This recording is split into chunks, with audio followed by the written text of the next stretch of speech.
అందరికీ నమస్కారం అండి.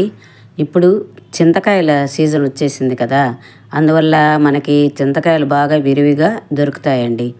అందుకని మా అబ్బాయి చింతకాయలు 1 కిలో తీసుకొచ్చాడు. పచ్చడి చేయమ్మా అన్నాడు. అందుకని నేనేం చేశానంటే ముందుగా ఆ చింతకాయలన్నిటినీ శుభ్రంగా కడిగేసి ఆరబోసి, కొంచెం కూడా నీళ్ళు ఉండకూడదండి. నీళ్ళు ఉన్నదంటే పచ్చడి పాడైపోతుంది. అందుకని శుభ్రంగా వాటిని తుడిచి తర్వాత రోట్లో వేసి దంచానండి. కొంచెంగా దంచుకోవాలి. దానికి తగినంత ఉప్పు, పసుపు వేసి దంచుకోవాలి.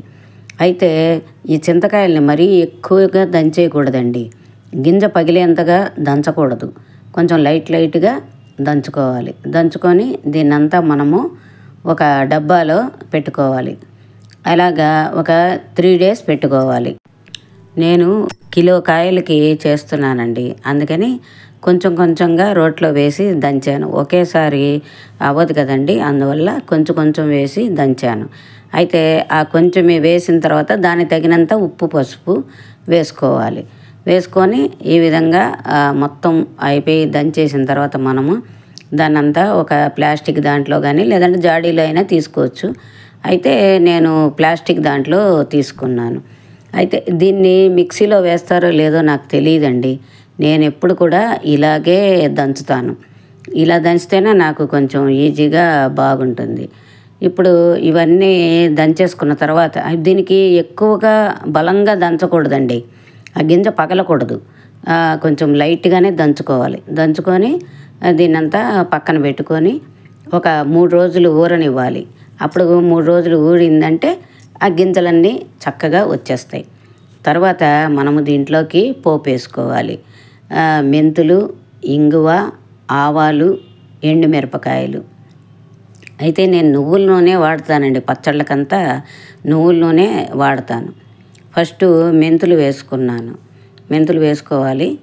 తర్వాత అది కొంచెం మెంతులు వేగిన తర్వాత ఆవాలు వేసుకోవాలి. మెంతి పొడైనా వేసుకోవచ్చు, పర్వాలేదు. అయితే నేనేంటంటే మెంతులే వేసేసి నూనెలో బాగా వేయించేస్తానన్నమాట.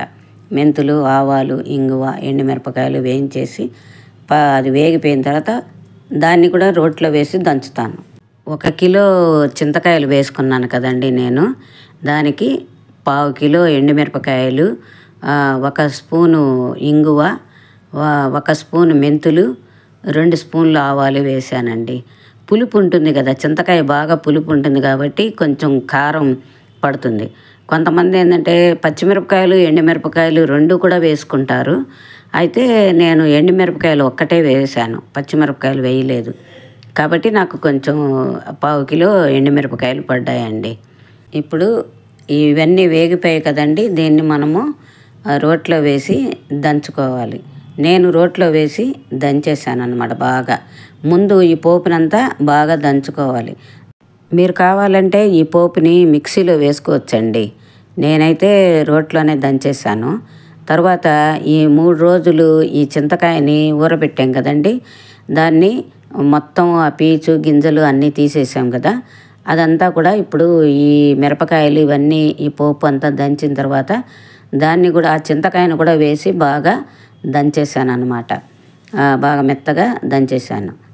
మధ్యలో అయినా కూడా వస్తూ ఉంటాయండి పీచు, ఈ గింజలు మనం ఎంత తీసినా వస్తూనే ఉంటాయి. మళ్ళీ దంచేటప్పుడు మళ్ళీ కొంచెం నేను తీసి బాగా దంచాను అన్నమాట. నేను మొదటే ఉప్పు వేశాను కదండి, అది సరిపోలేదండి. అందుకని నేను మళ్ళీ ఇంకొంచెం ఉప్పు వేశానండి. ఉప్పు వేసి బాగా దంచేసాను అన్నమాట. మనం 3 రోజులు అయిన తర్వాత కూడా మనం చూసుకోవచ్చు, ఉప్పు సరిపోయిందా లేదా అని చూసుకొని మళ్ళీ మనకు తక్కువైందంటే మళ్ళీ వేసుకోవచ్చు. ఆ విధంగా వేసి నేను దంచేసానండి. చాలా బాగుంటుందండి టేస్ట్. ఈ చలికి తిన్నామంటే కొంచెము చాలా బాగుంటుందండి. ఎందుకంటే మనకి అరగదు. ఇప్పుడు చలికి ఏదంటే మనం ఏం తిన్నా కూడా కొంచెం అరగదనమాట. అటువంటప్పుడు ఇది గనక పుల్లగా తిన్నామంటే కొంచెం బాగా అరుగుతుందనమాట. వేడి అన్నంలో తిన్నామంటే బాగా ఇంగువ నూనె వేసుకొని వేడి అన్నంలో తింటే చాలా బాగుంటుందండి. పచ్చడి అంతా అయిపోయింది. ఇప్పుడు మనం కొంచెం పోపు వేసుకోవాలి. ఆవాలు, ఇంగువ, ఎండుమిరపకాయ, 1 స్పూన్ ఆవాలు, కొద్దిగా కొంచెం ఇంగువ బాగానే వేసుకోవాలండి. ఒక అర స్పూన్ ఇంగువ, ఒక స్పూన్ ఆవాలు, ఒక ఎండుమిరపకాయ వేసుకుంటే చాలా బాగుంటుంది. ఇప్పుడు ఈ పోపు అంతా మనము ఈ పచ్చడిలో కలిపేసుకోవాలి. ఈ చింతకాయ పచ్చడి ఊరే కొద్దీ చాలా బాగుంటుందండి. ఈ పాత చింతకాయ పచ్చడి తింటే ఔషధంగా కూడా పనికొస్తుంది. అందుకని చాలామంది పాత చింతకాయ పచ్చడి అని అంటూ ఉంటారు. ఆ పాత పడే కొద్దీ ఇంకా మంచిదన్నమాట, ఆరోగ్యరీత్యా చాలా మంచిదన్నమాట. చూశారు కదండి ఇప్పుడు నేను ఎలా చేశానో ఈ పచ్చడి. మీరు కూడా ట్రై చేసి నాకు కామెంట్లో పెట్టండి. మీకు ఇలాంటివి మరిన్ని వంటకాలు కావాలంటే నాకు కామెంట్లో చెప్పండి. నాకు వీలున్నప్పుడు నేను చేస్తాను. నా వీడియో చివరిదాకా చూసినందుకు థ్యాంక్ యూ. సబ్స్క్రైబ్ చేసుకోవడం మర్చిపోకండి.